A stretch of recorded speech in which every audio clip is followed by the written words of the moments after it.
Hello, and welcome back to Fashion Founders, the podcast. My name is Victoria Smith, and this week I'm joined with Lexi, the founder of Shop Nou, also known as Boho Chicken on Instagram. She is a vintage sourcer and seller and now shoe designer, with her very first shoe launching this Tuesday, May 20th. In this episode, she talks about not only her experience sourcing vintage and being one of the first in this space selling on Instagram, how the vintage reselling landscape has changed and developed, and if she thinks it's too saturated now for people to get into, as well as the founding story of her brand, all the no's and challenges that she faced, and how she really used this as motivation to launch her future vintage shoe brand. I had so much fun recording with Lexi. I'll let her take it from here, so let's get into the episode. And this week's brand highlight is Fashion Routes. I actually found them through the Citizens Post Instagram, and you guys, it seems like the coolest thing ever. They're basically having a fashion-centered travel trip to Marrakesh, Morocco, co-hosted by Coco Schiffer, who is a stylist and creator. You probably have seen her on Instagram. And they have some amazing experiences lined up that I'll share some more details on. Okay, they have a private YSL museum tour, a jewelry making workshop with a designer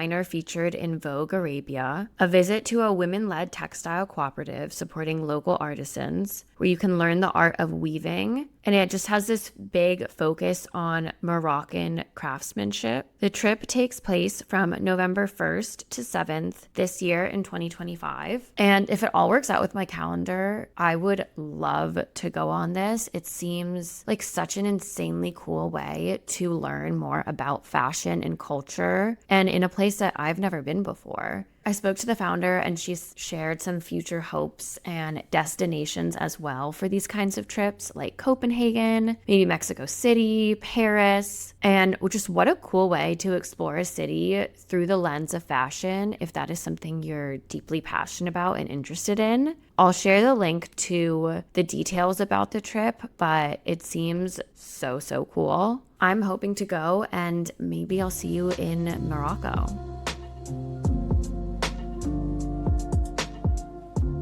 Well, I'm so happy to be here with you, Lexi. Do you go by Lexi or Lexia? Both. Okay. Yeah, Lexi is my more casual, so you can go with Lexi. Okay.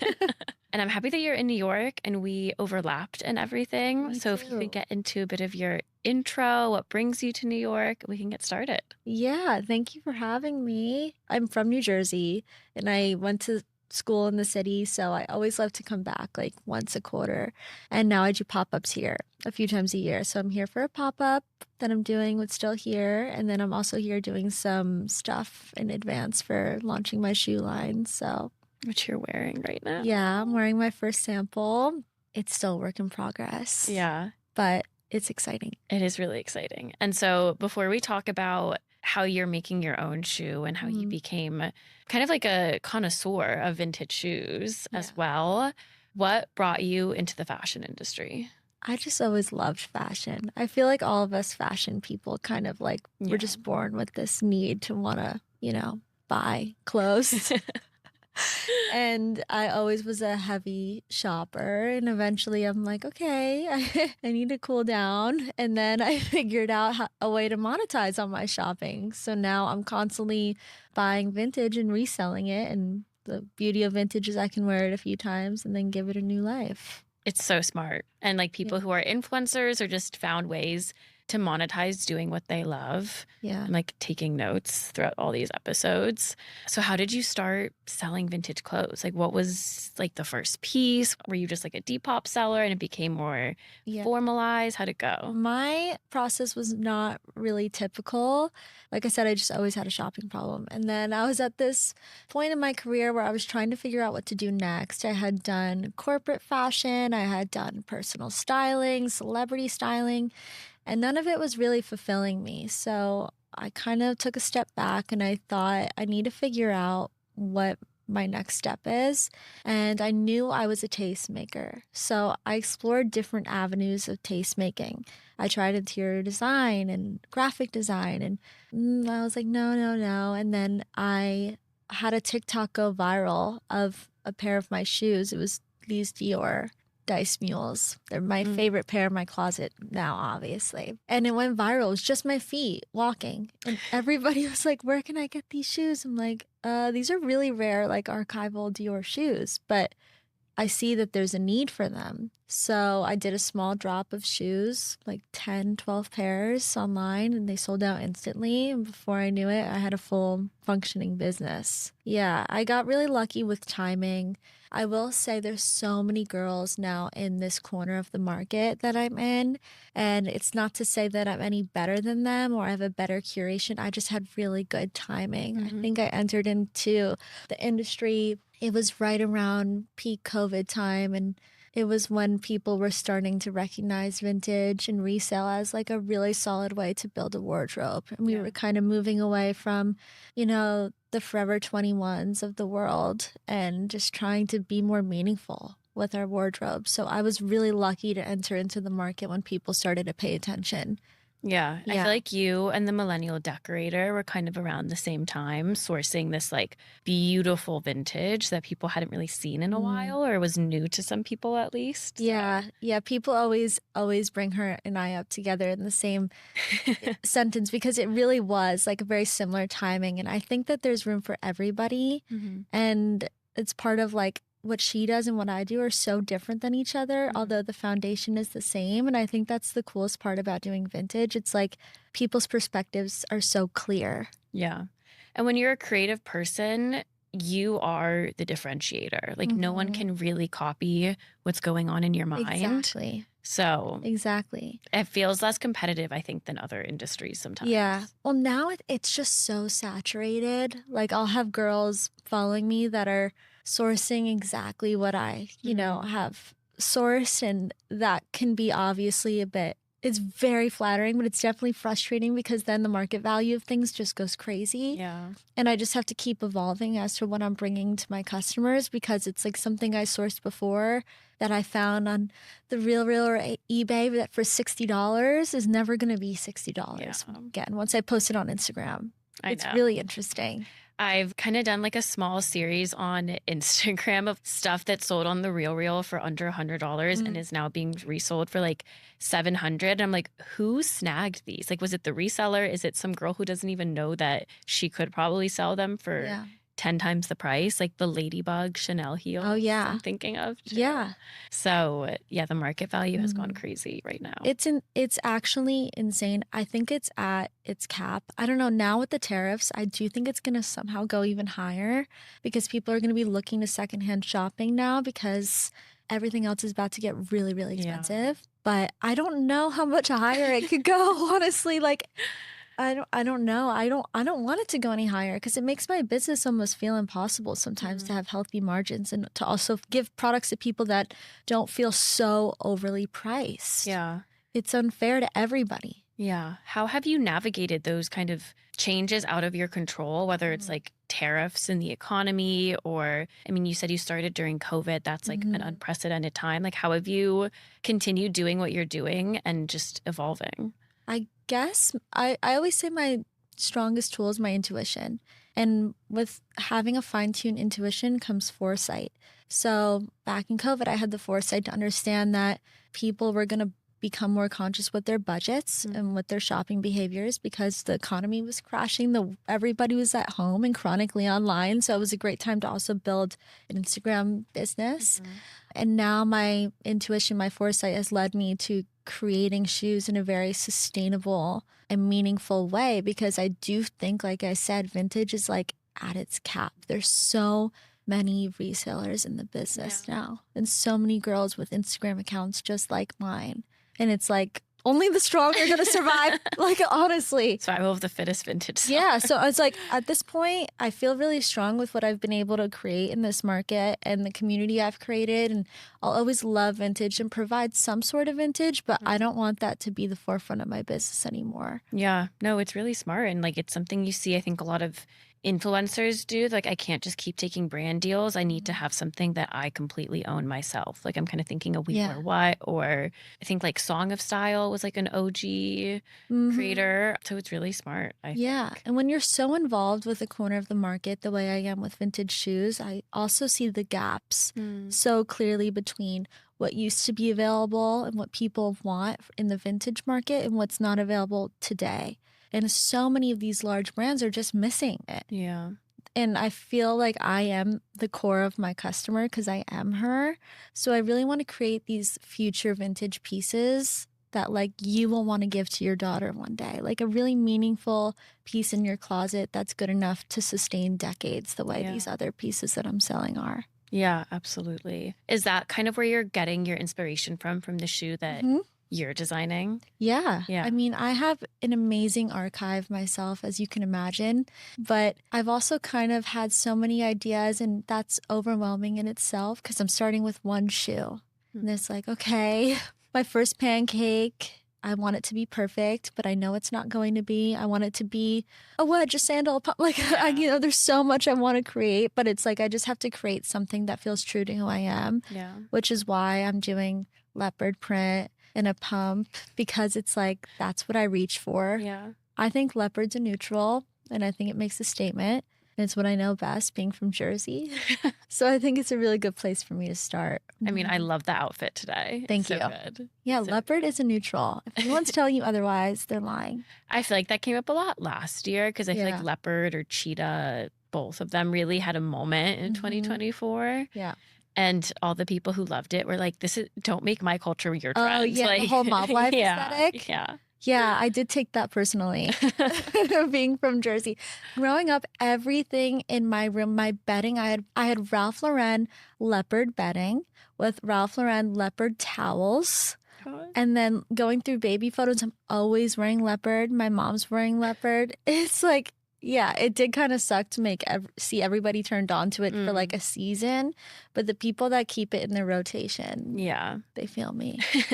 You need to do like some collaboration with Ralph Lauren. Oh my God, what a dream. Everything. Yeah, they need to bring all that back. I know. They have some really cool archival stuff that I like scroll through on Poshmark or eBay. They really do. Okay, I need to talk about your shoe more because now I feel really lucky to like be seeing it. It's like kind of cut off, and good. Yeah, because it's not ready yet.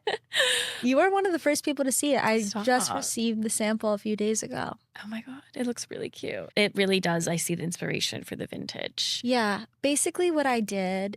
Well, my whole philosophy behind creating this business too was like not to gatekeep anything because it's such a gate-kept industry, vintage and manufacturing and producing, and people have their reasons where they don't want you to like steal their ideas, or they don't want you to know how they're making things, or like all of that. And I really want to break those walls because it makes it feel impossible for girls to break or guys to break into that industry. Yeah. Like I was so overwhelmed with how to start, and I was lucky enough to connect with somebody who was willing to give me some kind of direction. Yeah. Somebody has to get there somehow. I completely agree. Like that was something when I was doing my master's and was just so curious about everything in the industry. I was like, why is it so gatekept? Like no one talks about how they got started, where they're manufacturing, where they're sourcing, where they're doing this. And I of course understand like that's the work. Like you can't just really give away your secrets and your answers, but a little bit more knowledge, I think, in that space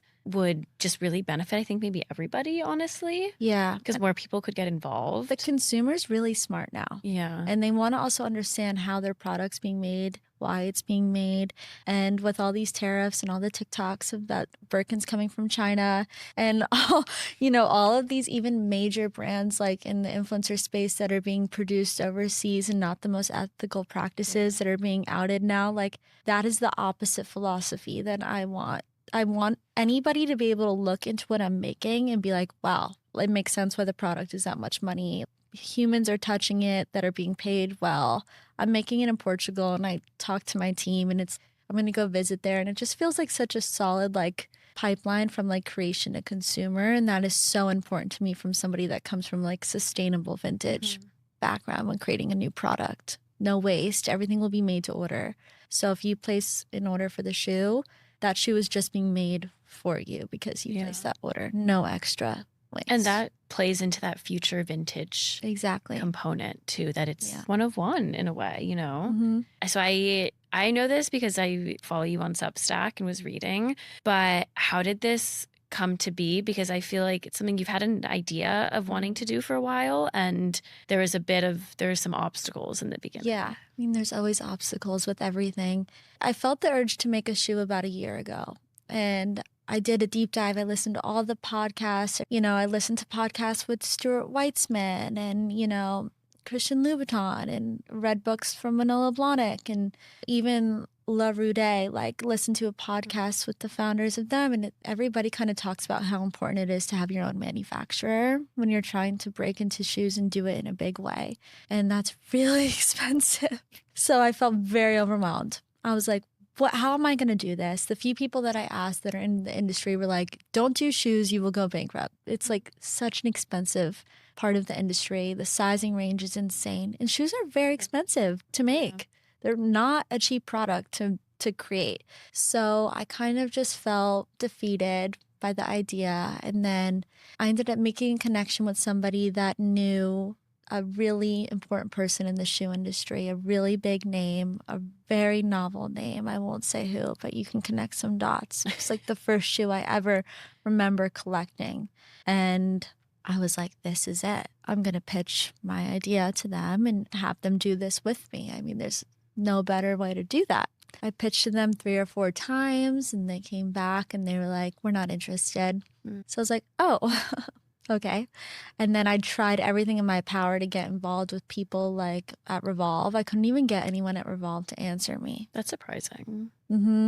So I kind of was just like, at that point, I felt just like fueled by rejection. And I was like, I'm just going to do this myself.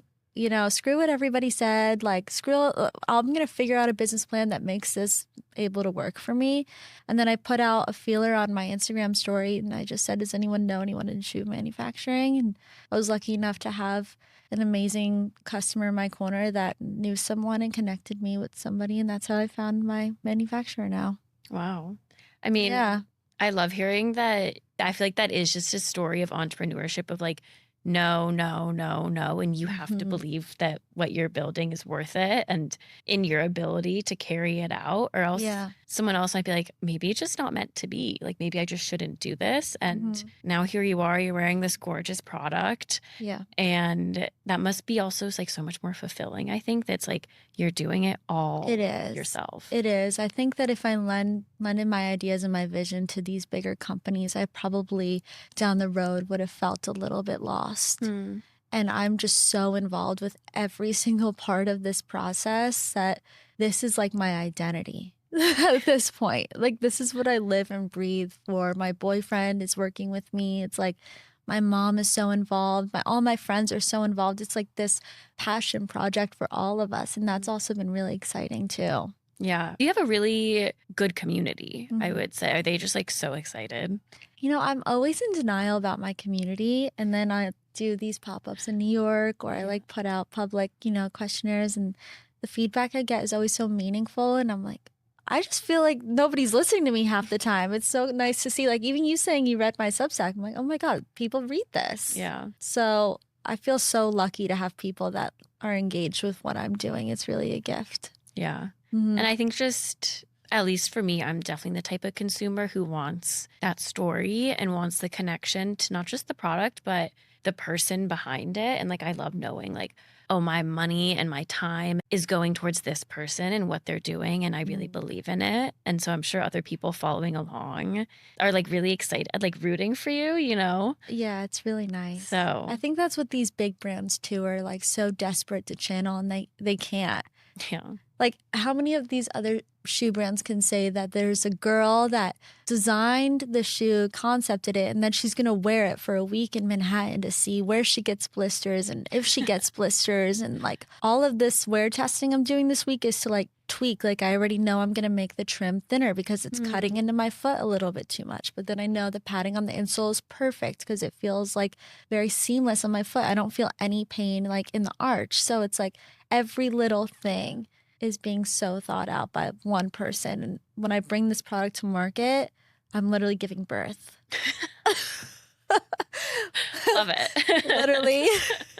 But like, I'm so glad you're doing that, because I remember getting a pair of vintage Manolo Blahniks that had like a eyelet design at the toe. And I was like, this is beautiful. I wore it to like a fashion event. I lasted like 10 minutes before every single eyelet like gave me a cut or a blister. Yeah. And so my feet were like torn apart. And I was like, okay, I'm not wearing these ever again. Like I need to resell these now because I can't wear them. Yeah. And when I do wear something that's really comfortable, I was like, a woman in STEM design. Literally. Like this is progressing humanity. You forward. always know when a woman designed something. So I'm excited to try these when you're done. Yeah, when are functionality is important. When are you launching? Well, I was going to launch in 2 weeks and then I got this sample and I'm like, no. So now I'm going through my second sample. I've had hiccups. I mean, everybody tells you to prepare for hiccups, and when they come, it does suck. Yeah. Like I was making this custom shoe bag that I might still do, I might not. That was supposed to also dual as a purse because I want everything to be super like useful. I don't want you to get my package in and throw it out. Yeah. I think shoe bags are so wasteful. I throw them out all the time. I want to give you a bag that you'll either like use as a pouch in your purse or you'll carry as a purse. So I had this amazing idea, a purse, shoe bag, and it was really expensive. So I'm like, do I still do it? Yeah. I might still do it. Not the best business choice. If I do it, I guess we'll find out. Could be like a marketing expense. Yeah, I mean, it's really expensive. Yeah. Yeah, Portugal's an expensive place to make things. I've heard it's really good quality though. It is. I think I have a friend in jewelry whose like manufacturer was in Portugal. Yeah, it's a great place to be. Yeah, it's so cool. Like that whole world of finding people at the source of things. I think it gives a very different lens on shopping and what you have in your closet when you really understand the work that goes into it. Oh, yeah. Yeah. Yeah, so I'm going to have to push out. I'm hoping to launch at the end of May still. Oh, okay. Yeah. Soon. Because I want girls to be able to wear this for the summer. Yeah. Toes out.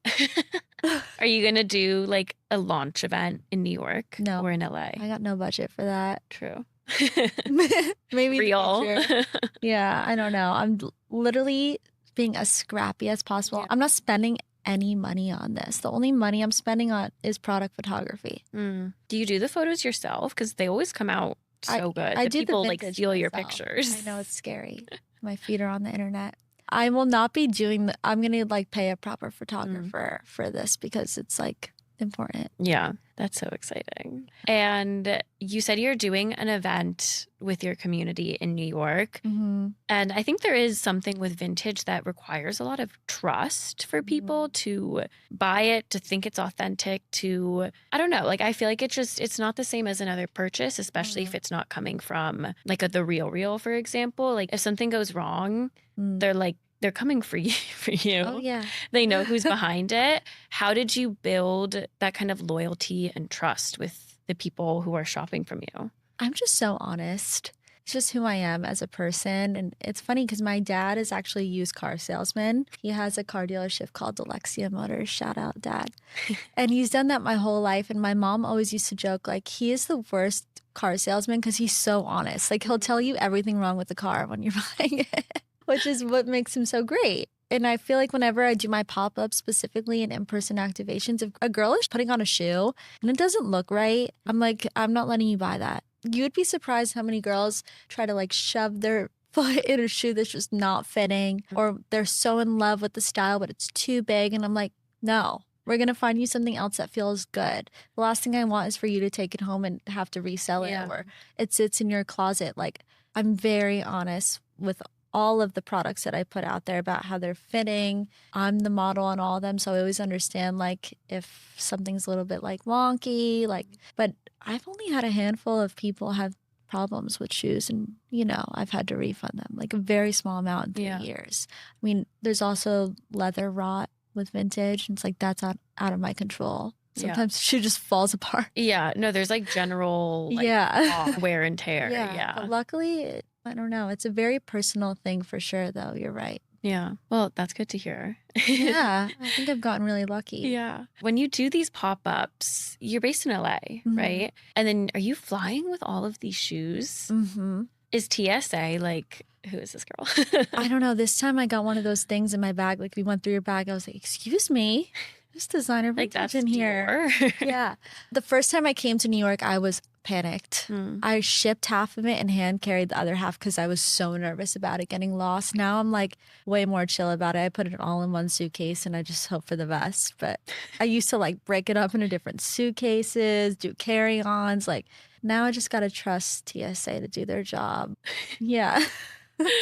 I definitely have some people who listen who, well, a lot of people like are entrepreneurs or maybe like students or interns, but I know specifically there's some girls who are vintage sellers themselves, but like in a really small scale, maybe like on Depop or Instagram, but are like, oh, if I could do this full time, like absolutely, I would love to. Do you have any tips on getting started and running a successful pop-up as you travel across the country? Well, most people don't even know this. I didn't do this full time until a few months ago. I always had a side job. I did marketing for an interior designer, and that was kind of what paid the bills. And then this was kind of any money I made with the business went right back into the business. So I would say that you need to find your corner of the market and just like pounce on that and just stay true to that. So I've gone in many different directions with the vintage. I've offered clothing, accessories, and I launched home last year. And my learning with that is I love that because I want to curate a life of amazing things for you the way I do for myself. But nothing sells better than shoes for me. And I don't know anything better than shoes, to be honest. All the rest of it, I'm just kind of figuring it out. But shoes is what I know. Statement shoes is what I know too. So just figure out what you know and then just lean into that, whether it be sunglasses or, you know, the minimalist look or loud Poochie, like just lean in.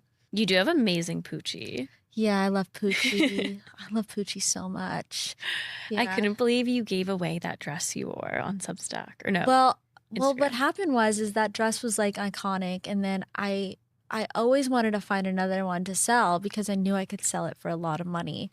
And then I ended up finding another one and I paid a lot of money for it. And I was like, okay, well, I can sell this and make a few $100s, or I can just give it away and do something really nice. So I just gave it away. It was the most rewarding thing I've done in a long time. When I called the girl, she was so happy. It was her birthday. I felt like I knew her, and I want to do more of that. Like definitely as I'm creating a product that I have control over, I'm going to give so many pairs away to my like loyal, you know, newbies. Yeah. I love that. Yeah, that's the way it should be. That's the way it should be. One of the pairs you have that I know is like ingrained in my memory are the Chanel heels with the tennis ball. Oh, yeah. Because I love tennis. Like grew Those up are playing. crazy. Your platform is where I first ever saw them. And I was like, oh my God, I literally need these, and like could not find them. I found those on Poshmark for like $150. I swear to God. These were like the good old days of vintage shopping. I mean, whoa. I had no idea what I was even getting turned on to when I found those. I was like, oh, these are interesting. And then they went crazy on the internet. Yeah. I feel like those went like viral. Yeah. Yeah. Those were one of my most viral pairs for sure. What are some of the other ones that really like stick out in your head that you have in your archive? I have this pair of Chanel peep toe mules that got 100,000 likes. It's like my most liked picture ever. And they have this like glass slipper effect to them. And they're actually what I modeled my shoes peep toe after. Because I was like, this is a really, really good peep toe. They don't even fit me and I kept them because they're so beautiful. Love that. Yeah, I don't know. Stuff like that too. I'm like, I'm going to pass this down to my daughter. Oh, yeah. Day. Yeah. And then I always like, I'm lucky enough to have really great stylists want to like loan stuff from me. So I'm waiting for like Sabrina Carpenter to want to wear them to something. True. She's like on top of. Yeah, I love her so much. Yeah. Her style is so good. Yeah. Okay. Should we do some speed round questions? Sure. What is your favorite piece of vintage that you own or have sourced? The Chanel ladybugs have so much meaning to me. I know everybody loves them, so I hate to even say something so like universally loved, but that really is the truth. No, they're good for a reason. Yeah. Do you have any favorite vintage stores or maybe like online sellers that are like your go-to? Well, I actually, on my Substack, I have a roundup of every city that I've lived in or I visit frequently. So like New York, LA, and Austin. I have a full list of all the stores I hit. Oh, amazing. When I'm there. So there's just too many to choose from. What is the best piece of advice you've ever gotten? About like fashion or just in life? Either. I'm thinking of one that's really vulgar. I don't know if I should say. I've just been having to do a lot of public speaking lately, whether it be in this kind of forum or I gave a speech at my best friend's wedding and I was so nervous. And my mom always used to say, like, everybody shits on the same bowl. It's like we're all the same people. Like, we're just all the same. And it's like there's nothing to be nervous about. Yeah. That's like a new take on like picture everyone naked. Yeah, exactly. Like, it's such a gross thing to say, but it really is true. Once you think that, you're like, what am I nervous about? Yeah, we're all the just same. human. Fair enough. Yeah, I can't believe I said that. What is your fashion hot take? Less is not more. Explain. I just think we all need to reconnect with like self-expression and fashion. Layer it on. Wear a full leopard outfit. Wear the Poochie prints with the bangles. And just like we're all kind of outfit repeating from what we see online and what we see like these massive retailers putting out. Like just wear what feels like it's an expression of who you are. Yeah. And I see that in your style right now. Yeah. So I love it. What is one resource recommendation, whether it's like a podcast, a book, a newsletter, a content creator that you would recommend to other people? I read a lot of like books. I think audiobooks are kind of where I'm at right now, but obviously all these podcasts are so great. Like I Want to Say You, and then I was just on Whitney's. Like that isn't like a played out moment to be like, now no, say me. Yeah, but like I feel inclined to, but I do see how it seems played out. But you guys really are like, you did such a great job asking such meaningful questions, and I feel like that's hard to find in other mediums. But I just read Steal Like an Artist, and then Think and Grow Rich is another one that I'm reading, and I just think it's just about a mindset of abundance, and like it all comes down, like I said, to your intuition and just like really being so clear on what you want and how you're gonna get it. And you have a few, I feel like, upcoming announcements and events that you're a part of, if you can share some details. Yeah. I mean, the biggest and most important is I'm giving birth at the end of May to my first shoe. So, yeah. Amazing. Where can everyone find you? I'm Boho Chicken on Instagram, and then Shop New is my baby. Where did the name Boho Chicken come from? I made it when I was 12 when Instagram came out, and I loved Boho Chic. Oh. Boho Chicken. Makes sense. And I kind of just never got rid of it. I feel like there's certain people who have really cool usernames like that, and now it makes sense when you meet them. You know what I mean? Do I seem like Boho Chicken to you? Like I make sense to me for some reason right now. I don't know. Yeah, it's a part of my identity. Amazing. Yeah. Thank you so much for being here. I'm so glad we Thank you for having me.